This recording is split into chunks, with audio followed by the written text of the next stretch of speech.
Ng'otubuzeeko myaka 7. Oshitegedde mbadde ndi mu kuzaala. Wazaala balongo wazaala ki? Omu bw'ati.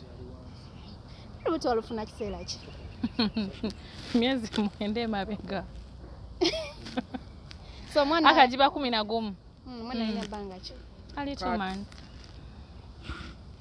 Oba tokimanyi tugenderaawo. Twalaba ebifaananyi ku social media. Ng'otukubyeko ebifaananyi eby'olubuto. Ne tugamba Sasha akyali lubuto, Sasha yazadde. Sasha atali lubuto, Sasha yazadde.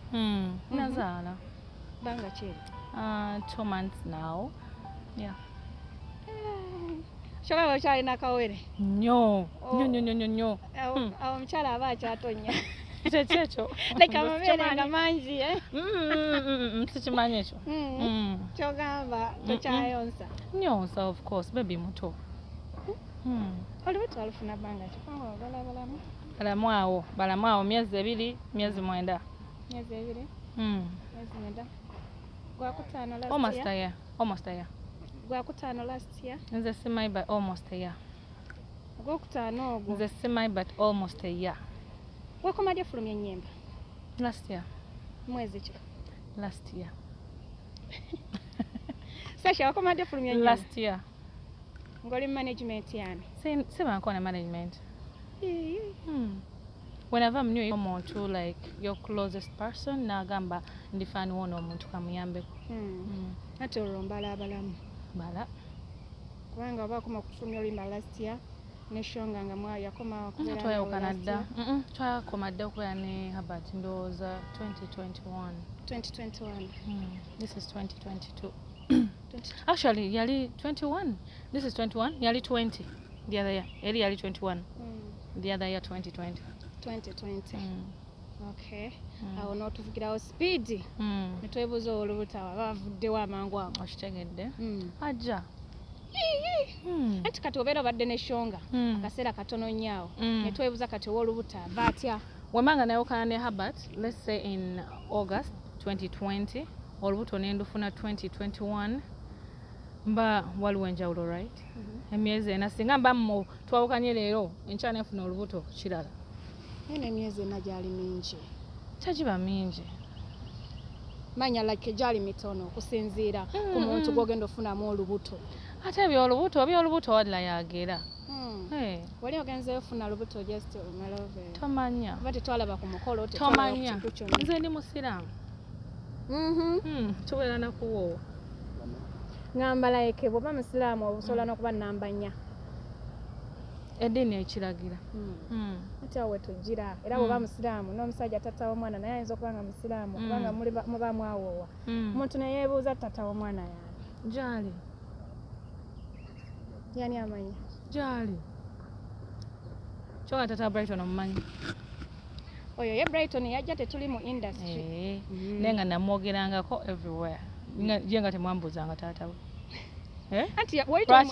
Lwaki kati munvuga speed? Wali toli mu industry. Kati essaawa zino osobola otugamba nti bannange bituufu embadde muwulira taata w'omwana yono.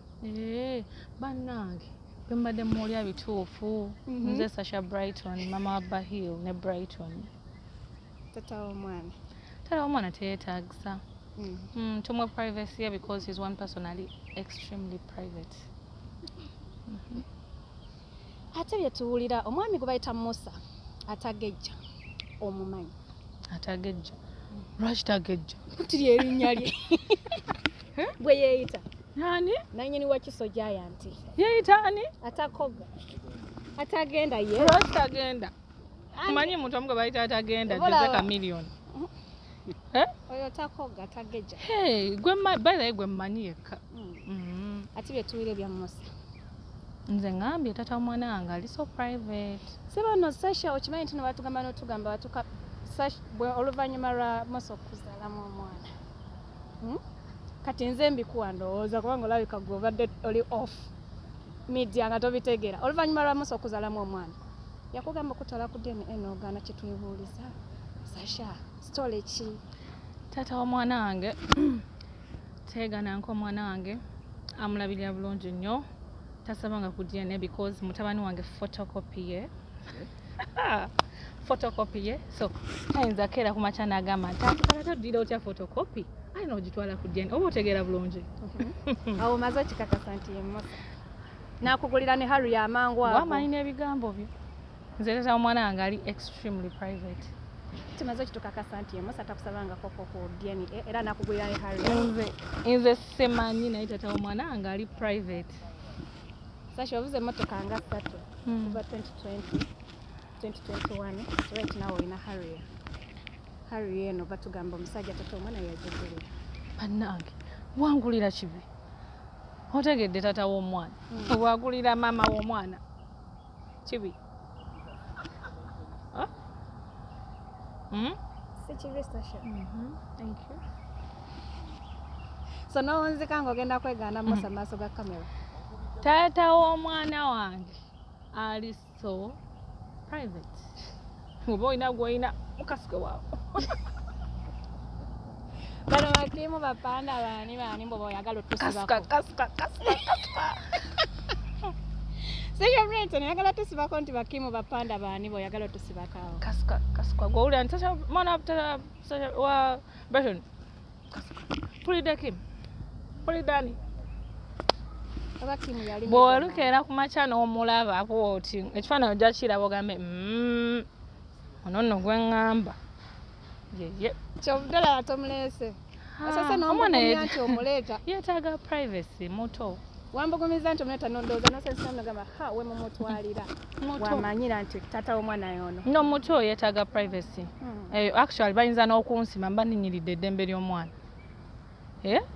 mba ninyiridde eddembe lye era taata wankwata bulungi nnyo paka ku poliisi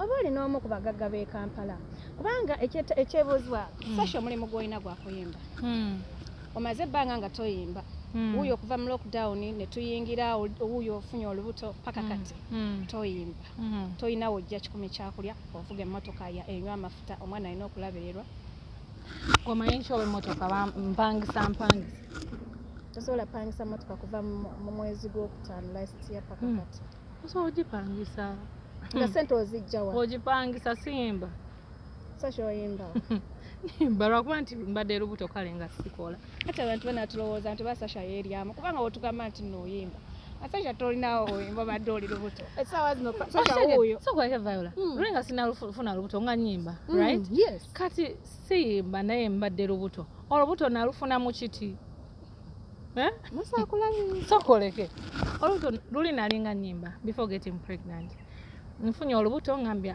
neetaaga privacy sikola noŋŋamba Sasha obeera otya ng'okola bwoti ne bwoti ne bwoti ate nga mbadde lubuto Musa akulabiridde Viola nga basibye ku taata w'omwana tulina ebizibu bingi mu eggwanga lino amafuta galinnya balugana tudde ku muwogo tudde ku mugaati singa kali byombuuza kati wammwe mulya ku mugaati oba musigaza muwogo nga Musa alina abantu bangi bannange eno bavivian nze eggwanga limpuuba brenkera ku makya nena amafuta nga akakaaga neŋŋamba mukama Sasha brenkera nga nnoonya omugaati sigula neŋŋamba naye mukasikwe waawe ekiwogo mu mazzi tunywere ku kyayi kumanyi ne sukaali abula kyogamba yakusula mu nyumba nataddamu kulabira ekiwogo kikeera ku makya ng'olina okiriirako omunnyo ng'omugaati gubuze nze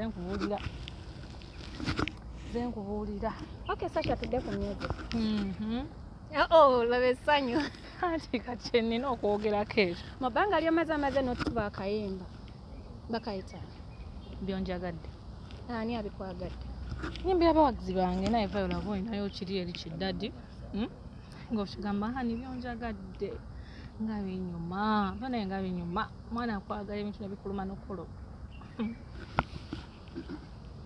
ani yakwadde sente za studio Viola lwaki obuuza ebibuuzo by'ekisiru si bibuuzo bya kisiru Sasha oyonsa oli waka Sasha tokola omusajja taata w'omwana kyogamba nagenda ku Serena nenfuna ekiti nekinfunisa olubuto kubanga ekiti munaye tekirina ssente tekikola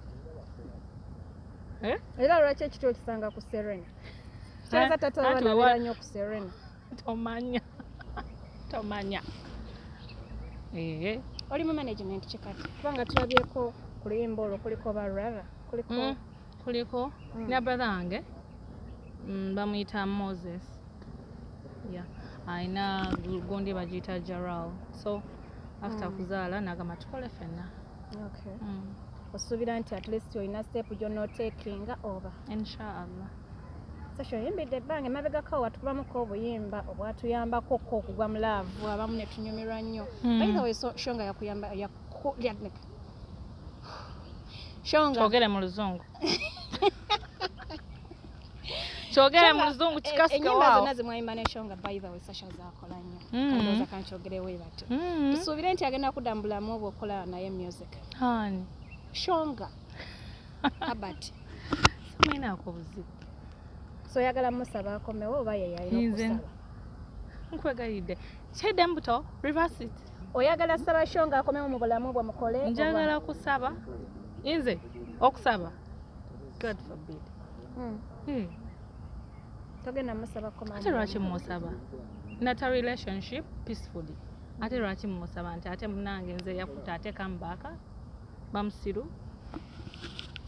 Naye ebintu byakuyamba n'engeri gye yakuteekamu ssente ze. Oh God, nkwegayidde tetugendayo.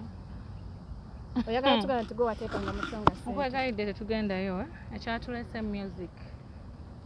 Sibonjagadde nga binyuma ate biruma.